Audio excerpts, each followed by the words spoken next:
আসসালামু আলাইকুম, সবাই কেমন আছেন? আমি আলহামদুলিল্লাহ অনেক ভালো আছি। প্রতিদিনের মতোই ছোট একটা ব্লগ শেয়ার করব। আশা করি সবার কাছে ভালো লাগবে। ভিডিওটা যদিও কয়েকদিন আগের, একে তো বাসায় মেহমান আসছে, আরেকদিকে বেলা এত ছোট, কাজ শেষ হওয়ার আগেই বেলা শেষ হয়ে যায়, তাই আর এডিট করার মতো সময় হয়নি, সেজন্যই একটু দেরিতে আপলোড হচ্ছে। তো যাই হোক, এদিকে সকালে ঘুম থেকে উঠে মেয়েকে রেডি করাচ্ছিলাম, আর ছোট জন তো খুবই বিরক্ত করছিল, কারণ সেম বড় বোনের মতো সব কিছু লাগবে। যাই হোক, তাকেও রেডি করিয়ে আমরা বাসা থেকে বের হয়ে গেলাম স্কুলের উদ্দেশ্যে, কারণ স্কুলে হচ্ছে মেয়ের ক্লাস পার্টি। সেই ক্লাস পার্টির ছোট ছোট কিছু অংশ আমি এখন আপনাদের সাথে শেয়ার করছি। তো দুজনকেই রেডি করিয়ে চলে গেলাম স্কুলে। এটা হচ্ছে স্কুল, চলে আসছি। তো চলে আসার পর হচ্ছে দৌড়াদৌড়ি করে, ওরা তো একদম অস্থির লেট হয়ে গেছে, আসলে কিন্তু লেট হয় নাই। তো যাই হোক, উপরে উঠে গেলাম, গেট বন্ধ। মিস বলছে যে গার্ডিয়ান অ্যালাউ না। তো যেহেতু আমি এখানে ছোট মেয়েকে নিয়ে গেছি, এত সুন্দর একটা মুহূর্ত, আমার ছোট মেয়ে থাকবে না এখানে, এটা তো আর হতে পারে না। তো মিসকে আমি বললাম, মিস বলতেছে বাবুকে আপনি রেখে যান, আমি ওকে দেখব, আপনি নিচে গিয়ে বসেন।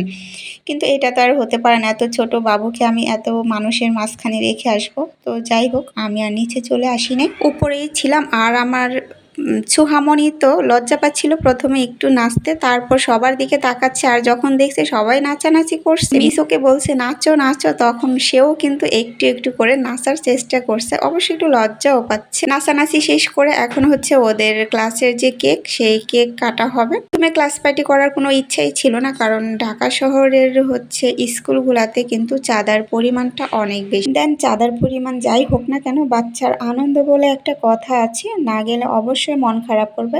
আর যেহেতু বছরে মাত্র একটা দিন, জন্যই আর চাঁদার কথা চিন্তা না করে ক্লাস পার্টিতে অ্যাটেন্ড করেছি। আর এটা হচ্ছে বড় ক্লাসের বাচ্চাদের এখন কেক কাটা হবে, এটা প্রিন্সিপাল স্যার। আর এই ঘটনাটা আপনাদের সাথে না শেয়ার করলেই না, এটা হচ্ছে ওর বেস্ট ফ্রেন্ড জাস্ট বলেছিল আমি তোমার সাথে বসবো না, সেজন্য সে প্রচণ্ড পরিমাণে কান্না করছিল। তো দেন আমি ওকে জিজ্ঞেস করলাম তোমার কি হয়েছে, তুমি কেন কান্না করছো? তো ও আমাকে বলছে যে সব সময় ও আমার মনটা ভেঙে দেয়। মনটা ভেঙে দেওয়া মানে ও যেই প্রত্যাশা ওর কাছে করে, ও আসলে ওই প্রত্যাশাটুকু পূরণ করে না, সব সময় দেখা যায় একটু দুষ্টুমি করে, আমি তোমার সাথে বসবো না, আমি অন্য কারো ফ্রেন্ড।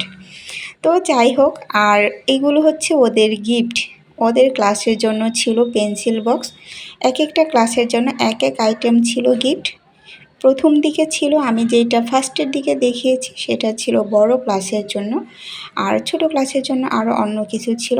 তো যাই হোক, এতটুকুই ছিল আজকে আমার এই ভিডিওটা। যদি আপনাদের কাছে ভালো লাগে, আশা করবো একটা লাইক দিয়ে সাথেই থাকবেন। আল্লাহ হাফেজ।